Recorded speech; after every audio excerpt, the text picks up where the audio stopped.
اعوذ باللہ من الشیطان الرجیم بسم اللہ الرحمن الرحیم الحمد للہ رب العالمین الرحمن الرحیم مالک یوم الدین ایاک نعبد و ایاک نستعین الصلاۃ والسلام علیک یا رسول اللہ وعلی آلک و اصحابک سیدی یا حبیب اللہ۔ یوٹیوب چینل سے قاری محمد ریاض قریشی کا سلام۔ السلام علیکم ورحمۃ اللہ وبرکاتہ۔ جی ہاں ناظرین، انسان نماز پڑھتا ہے، نماز سے پہلے اذان ہوتی ہے۔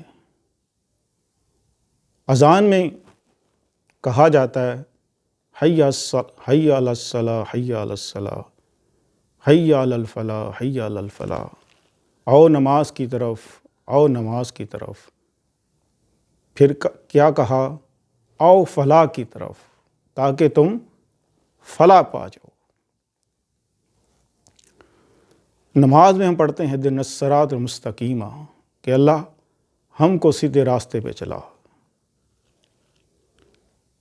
نماز تو ہم پڑھتے ہیں لیکن سیدھا راستہ اختیار نہیں کرتے۔ 3 شخص ایسے ہیں کہ جن کی نماز ہرگز قبول نہیں ہوتی۔ ویڈیو پوری سنیے گا، اس لیے کہیں ایسا تو نہیں کہ ہم لوگ بھی ایسی نماز پڑھ رہے ہیں کہ ہماری نماز قبول ہی نہ ہو رہی ہو اور ہم نماز پڑھ رہے ہیں۔ ناظرین،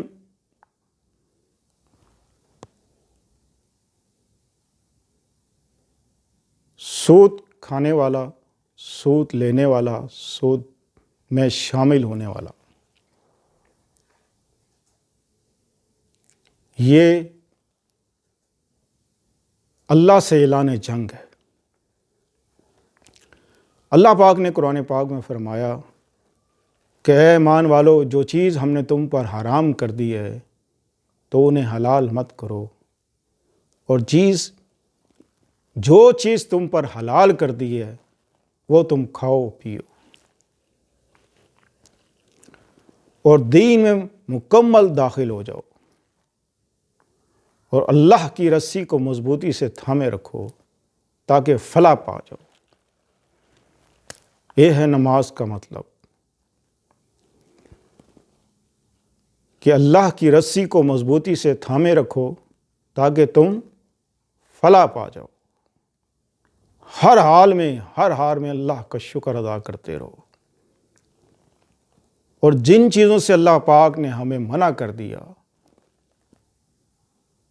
ان سے ہم دور ہو جائیں۔ لہذا 3 شخص ایسے ہیں کہ جن کی نماز قبول نہیں ہوتی۔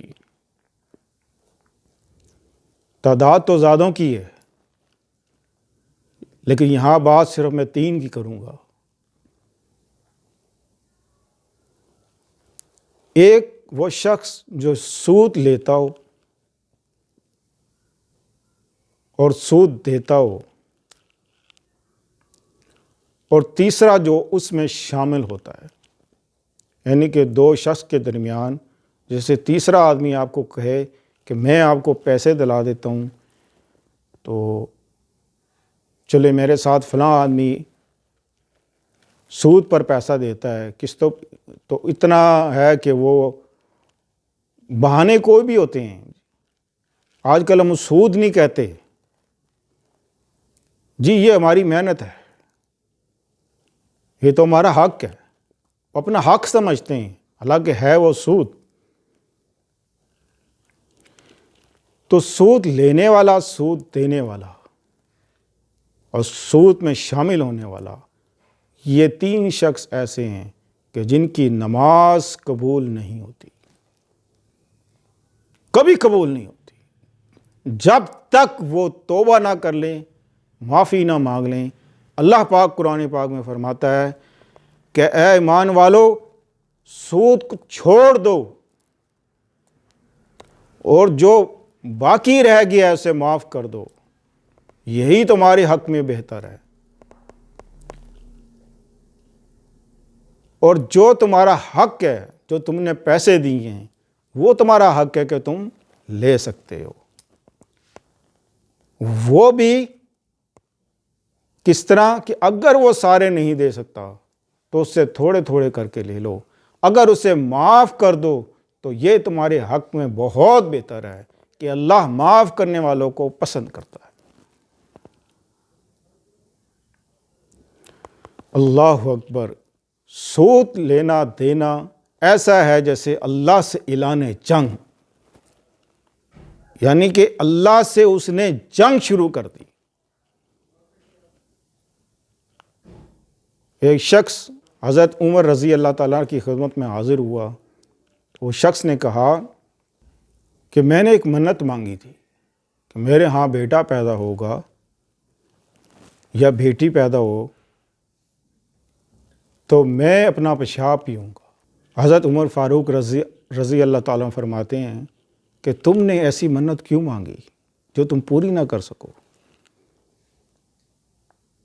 کہا حضرت غلطی ہوئی، اب میں کیا کروں؟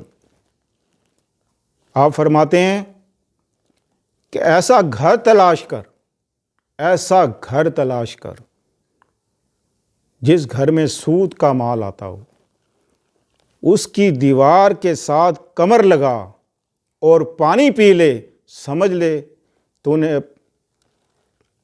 تیری حاجت پوری ہو گئی۔ اب میں اس سے آگے کیا ہوں کہ سمجھ لے کہ تو نے پیشاب پی لیا۔ اندازہ لگائیں آپ، گھر میں بیٹھ کے نہیں، صرف گھر کی دیوار کے ساتھ کمر لگا اور پانی پی لے، تیری منت پوری ہو جائے گی۔ اللہ پاک سے دعا ہے کہ اللہ پاک ہم لوگوں کو، ہم سب کو ہدایت نصیب فرمائے اور رزق حلال ہمارے لیے اللہ تعالیٰ کہ ہم رزق حلال کھائیں۔ جو رزق حلال کھاتا ہے نماز انہی کی قبول ہوتی ہے، جو حرام کھانے والوں کی نماز کبھی قبول نہیں ہوتی۔ السلام علیکم ورحمۃ اللہ وبرکاتہ۔